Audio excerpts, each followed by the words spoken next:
Okay, so here is the quick tutorial as promised on Friday. It's a little bit late coming, but bear with me. So I've created a file and I'm about to import. Actually, I will just go to workspaces and have all panels displayed. Then I'll go to import and I'll just import those two clips. Here they are, but I'll organize them into bins. So I'll call this footage and I will drop them in there. Then if I go to file, import, I can also import music. And if I just select that folder and click import folder, it should do the entire folder. So this is just some random music and I don't need to create that bin because it's already there. I might just make it lowercase. And for now, that's all I need. If I were to double click this, then as you remember, we just can scrub these rushes, which is what they call the clips, to find the bits that we want. And I hit I and then O. And if I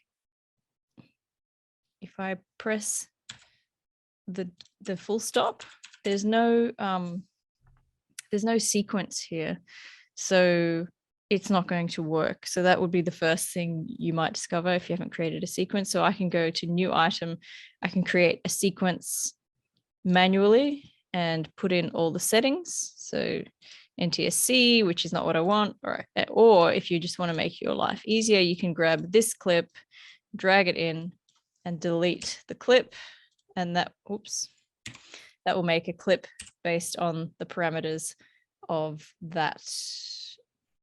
It'll make a sequence based on the parameters of that clip. So if I go into properties, wherever that might be, where is it? Here.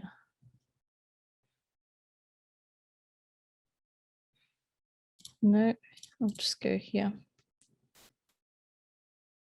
Sequence settings, there we go.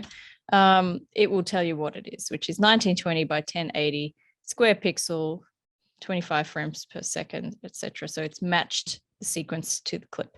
I've deleted the clip because that's not the best way to do any type of edit. And I'm just going to move this sequence out here and I'll call it, Tutu dude sequence 1, right? Just so I know. And in fact, I'll make a new bin and drop that into there just to make it neat and tidy. Okay, so if I were to drop this in now, which now I have a sequence, and I want to be at the beginning of my sequence. Excuse me, I'm going to sneeze. Excuse me. So I hit full stop and it drops it in. But as you can see, it's dropped in 4 audio tracks, which is kind of excessive and we're never going to use that much. So what you need to do if you find yourself with a clip like that, you right click on the original, on the source, you go to modify audio channels and you change that to 2 so that you only end up with 2. I mean, you could change that to 1 as well, but in this case, if I hit full stop, one of these tracks is the audio of the mic and the other one is the ambient sound. So if you want to sort of unlink this so that they're not connected every time you click them, you can go to unlink and they will be separated. Or if you want to keep them linked, you can alt click any one of these. And if you hit Shift E, it will unenable that track. So it's only driver is safe. Only going to play that one. So if I swap it around and unenable that one, only playing the background sound. So that's a handy little trick. What I'm doing at the moment is using the mouse wheel to scroll left and right. And if I hold the Alt key down, I can zoom in and out. And I can do the same for any one of these, which makes life a hell of a lot easier. Or you can just hit minus or plus. If you use this, it's kind of clunky and you'll end up wasting a lot of time. So I just hit the Alt key and mouse wheel out every time I need to do something. Okay, so this is not exactly the clip that I was after. So once again,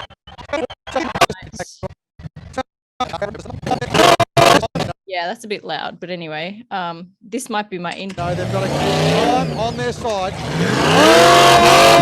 And that might be my out point. In fact, the in point is too soon, so I'll just hit in. Okay, great. And I'll drop that in, right? If I want to mute a track, I can just mute those two. If you don't have these two here selected and you try and drop a thing in, it may or may not work. So if I had those two deselected and I hit an in and out, let's test it out. Let's see what happens. And I hit the full stop.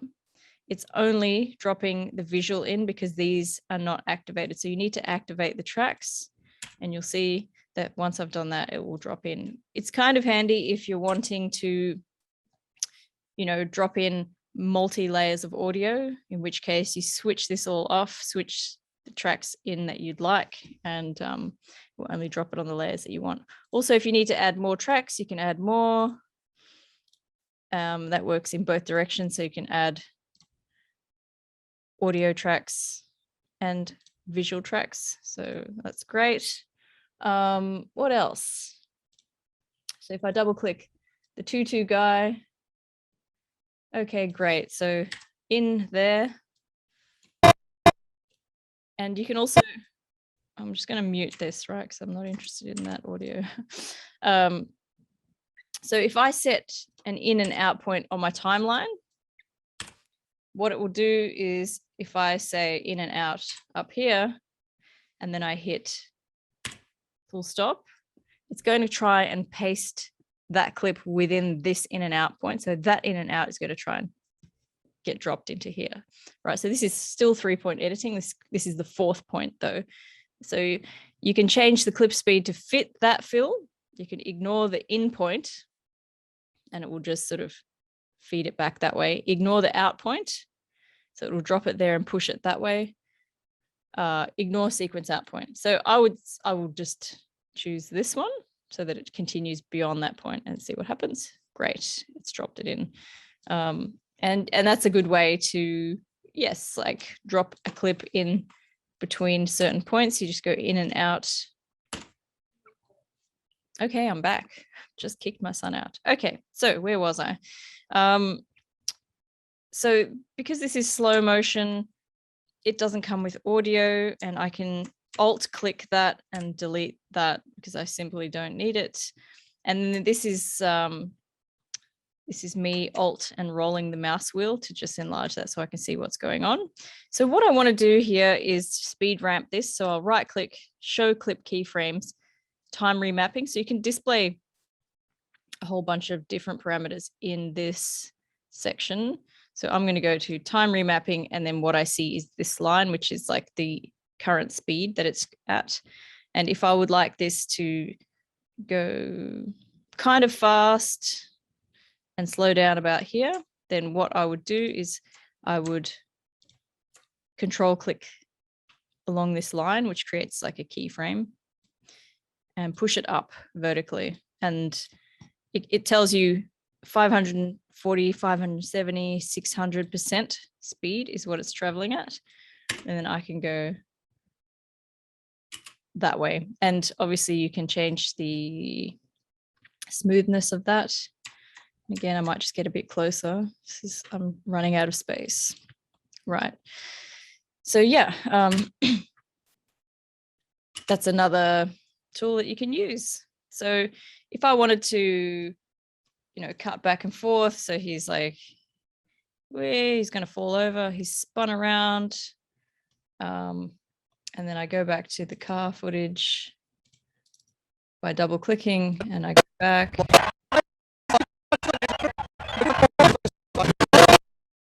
And I might just like repeat this shot.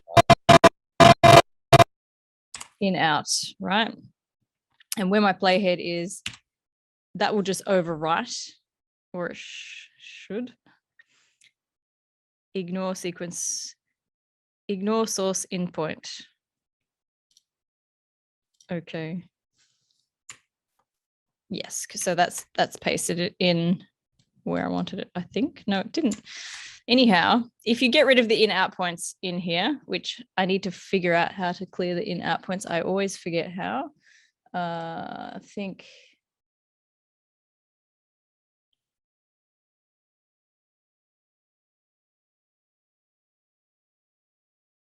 yeah, it's already been cleared, but you can clear the in and out points here. So Control-Shift-I, Control-Shift-O. Clearing the in and outs is Control-Shift-X, which is handy if you're doing this, because what I actually wanted was that clip to come in there, not where it did. So I'll delete that.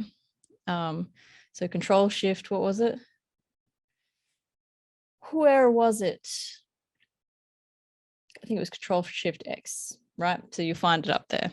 So what I have now is this horrendous audio, which I do not want. He spins fast. It's not quite right. Like it's not timed right. But so he's like spin. And maybe at that point, you know, maybe that's where I want it to. I'm going to do it this way, but I probably shouldn't. And in order to do that, I just hit the Alt key. That will duplicate. So I duplicate and drag by holding Alt. And oops, that's not quite right. But if I want that to land at that point. Okay, great.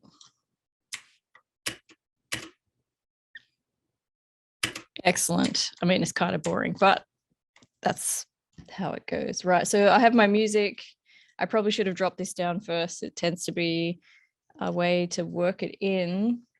I saw one that was like 30 seconds. What is this sound? These are just random musical tracks that I just happen to have in. Nope, don't want that. What about this one? Nah. This one. Nope.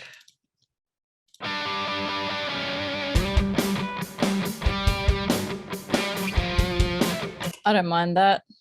So I'll go out, in, and I'll switch these tracks off so that the music only arrives on that track, and I'll just hit, whoa, forgot to get rid of that one. Hit the full stop. Oops, didn't do it right. Full stop, and then what I have is this track. But what I want is this peak of music to hit when this visual comes in. So I might grab a hold of it there and move it to there.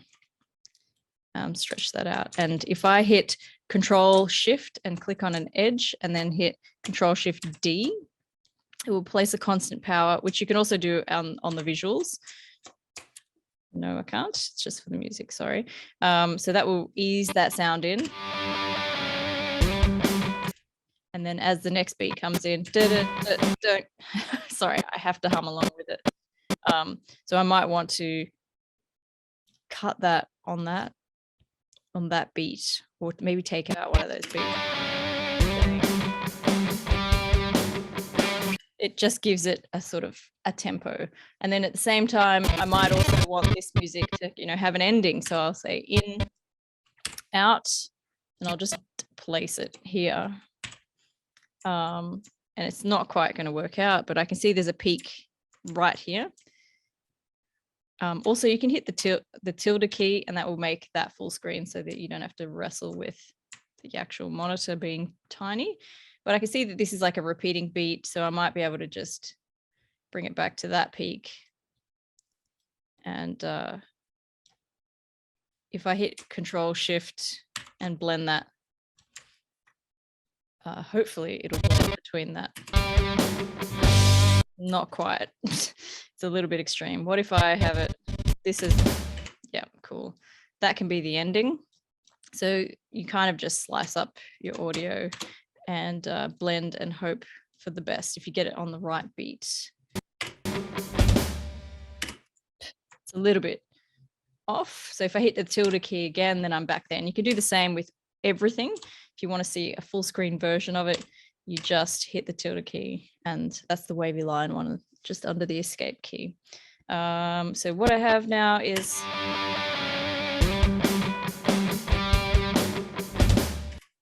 it's very boring, but essentially that's what we have. If I were to, oh, not that, that's not what I wanted. If I were to go to my window workspaces and head into the assembly layout, nope, that's not what I wanted. Window workspaces, editing, right? That tends to give me all the panels, although it's not giving me the panels at the present moment because I don't have the Lumetri color highlighted. All right, cool. So if I want to add a color grade, this is absolutely not ready, but I could, and this is the sequence. What do you call this thing? The start and end duration of your sequence. So when you render that out, it will render either the in and out points or this. But yeah, so if I can see that this clip is a little bit green, I can change that, give it a bit more exposure. Generally speaking, you don't touch the white and black. You only crush the shadows and bring up the highlights and bring up the contrast, you know, no more than 30 or no more than 50, you know, like it gets a bit extreme if you do that. And I can bring the exposure up a little, but this is a night shot. And I believe still looks a bit green. So you do that. And let's say we're happy with that color. What we do is you go into the effects controls. If you can't find that, again, you look into this workspace and you bring that up. And once you've added a color correction to it, it will add a Lumetri color. So I can just Control-C, copy that directly from there. And I won't paste it on here because this is from a different camera and a different time of day, but I can certainly, knowing that these are from the same camera, same conditions, moments of the same shot, I can paste that on top and it will place it there. And by the same token, I go into this, I can bring that, you know, like what you would do is in color grading, we haven't learned how to do this yet, but I can see that this is quite pink. This is kind of green. So, and maybe we want to make a contrast between the two because they really are at different times of day and it doesn't matter, right? But I'll increase, like I'll just crush the shadows, increase the contrast, and maybe give it a slightly green hue. That's fine. Okay, so I go to Lumetri color, copy, and paste that in, and hello, you have it. But I can see the highlights are a little bit, see how it's blown out here? So you want to bring that back, just so you can catch the detail in the skirt, right? If I go too high with the highlights, it blows it out. So I just want some of that detail in there. Okay, and also, if you create a new adjustment layer, I just hit OK on that and I'll drag it in, or I could have just dropped it in. This is also a place where you can apply effects. So if I want to apply my color grade to this, I can. You just select it, and in this case, I'll just add a vignette, right? So you can see the vignette popping in right there. I'll feather it a bit. And, you know, you could go back up to basic correction. I never really use these drop downs, but if you wanted to, you can apply an effect, which if I switch this off by unenabling it with Shift-E, you can see what effect it's having. All right, and the only other thing I needed to show you is if I zoom right in, and this is absolutely unnecessary, but if I select this and I hit Control-K, it puts a cut in there, which is kind of handy when you're, you know, making fine cuts. I can also hit Alt and click, and it will click only that edge. And if I hit E, it will push it to the playhead, which also can be handy for pasting things in. These panels here, the ripple, edit, slip, the type tool the pen tool.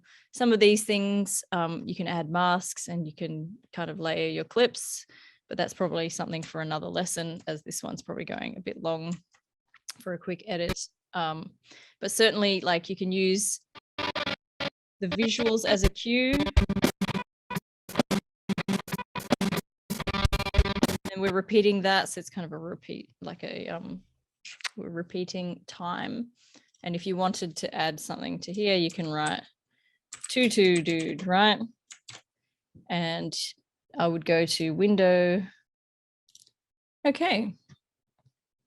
So if I select my text here, I go to effects controls, I can change the font. As you see, I can center it. No, I can't. That will not center it in the way that I need it to. So what I need is the essential graphics panel usually will center things for me. Why am I not? Been working in After Effects for a while, so all the panels are slightly different and I'm getting a little confused.